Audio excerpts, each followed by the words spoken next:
The United Nations flagship event that kicks off the high-level week of the UN General Assembly on Sunday is an essential first step towards making global institutions more legitimate, effective and fit for the world of today and tomorrow. So says Secretary General Antonio Guterres as he described the upcoming summit of the future. Member states are still negotiating the parameters of 3 agreements to be adopted at the gathering: a Pact for the Future, a Global Digital Compact and a Declaration for Future Generations. Guterres has called for maximum ambition during the final days of negotiations because, as he argues, the challenges the global collective faces are moving faster than our ability to solve them. For more, we speak to our correspondent, Sherwin Bryce-Peace, who joins us from the UN headquarters in New York. Sherwin, welcome. Now, as we head into the UN General Assembly next week, which starts with the Summit of the Future on Sunday and Monday, high expectations, high levels of anticipation, but persistent questions about whether member states can agree to an outcome that meets the complexity of the challenges facing the globe today. What's your reading from your vantage point? Well, I think the basis to really understand how these outcome documents are negotiated, they're done on a voluntary basis. You are achieving the greatest consensus among all 193 member states, right? In the General Assembly, Mfundo, there are no vetoes like you would have in the Security Council. So what you try to achieve is a coalescence of all member states, all of their views into a document that everybody can agree to. So what that tells us is that often these agreements need to be watered down so that you can then have the broadest consensus, right? Heads of state and government will be arriving this weekend to start off with the Summit of the Future ahead of the General Assembly, which kicks off on Tuesday. And these heads of state and government will agree to a political declaration. Among them will be a Pact of the Future that is going to look at issues of sustainable development, the financing for development, science, tech and innovation and digital cooperation, the youth and future generations. These are some of the titles within that Pact of the Future. Then you have something called the Global Digital Compact, and its objectives, Mfundo: close the digital divides and accelerate progress towards the implementation of the lagging Sustainable Development Goals. You have something called expanding inclusion in the digital economy, enhance intergovernmental governance of artificial intelligence. This is the big kicker in part of that digital compact. Will the world be able to come together to agree an international framework that can govern the horse that essentially has already bolted in terms of artificial intelligence, and make it benefit humanity in the main, to secure digital spaces that enhance human rights, right? Often we see how certain groups and minorities and women in particular are targeted by social media. They are not in the room when you are developing technologies. So this is a very comprehensive digital compact that member states are negotiating. And then in terms of the vision that they want to come up with, it's been called the Declaration of the Future. It's an overarching document that speaks to all the issues that I've just mentioned here. So very ambitious.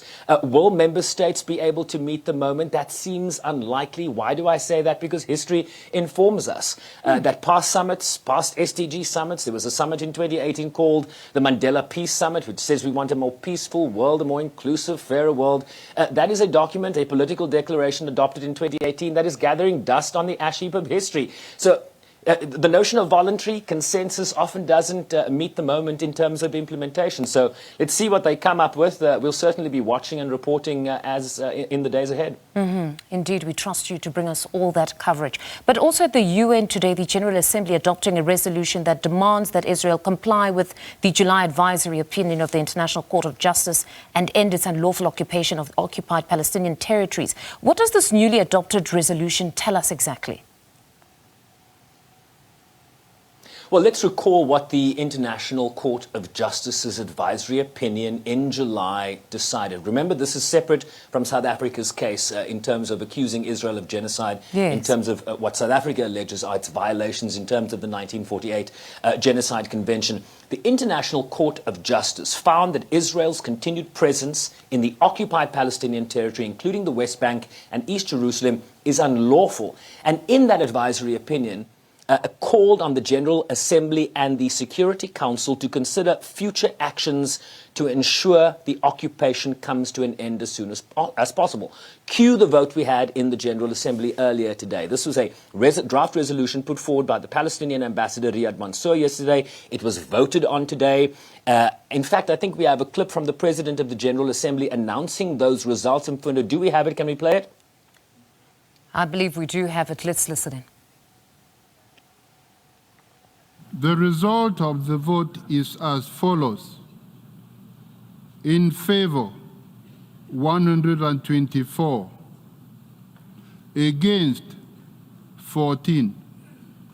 Abstentions, 43.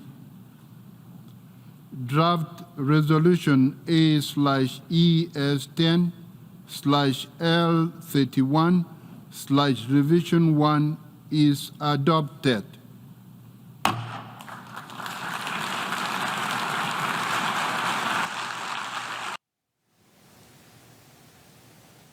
Okay, so Mfundo, 124 countries, including South Africa, which was a co-sponsor of this resolution, adopting this resolution. It now becomes international law. It must now be implemented, in inverted commas, implemented, because GA resolutions, much like advisory opinions by the ICJ, are not legally binding, but they certainly gives you a sense of what global opinion is. And global opinion has said here, 124 countries out of 193, saying that Israel's occupation, what the ICJ has said is an illegal occupation, must end within 12 months from today, the day of adoption. And what does this resolution say? Among other things, it calls for Israel to withdraw its military forces from the occupied Palestinian territories, including airspace and maritime space.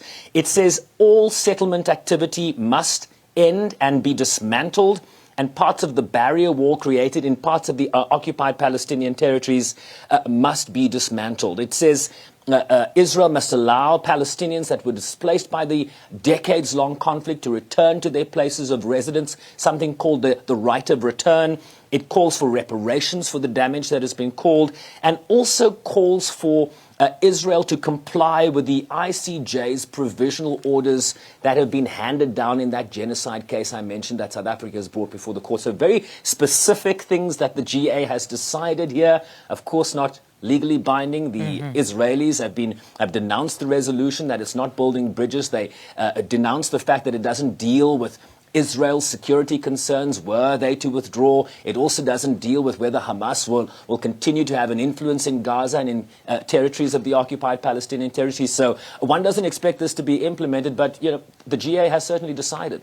And most certainly, as we've heard from a number of commentators, and as much as it's not legally binding, it does carry political weight, and could see a number of those that are found in the wrong being politically isolated in this world. But amid all the preparations, though, shown for the high-level week at the UN, current geopolitical developments cannot simply be ignored right now. We understand that the UN Security Council will convene this Friday on developments in Lebanon after the exploding pages targeting Hezbollah that we've been reporting on, which killed at least 12 people and injured almost 3,000. What might we expect there?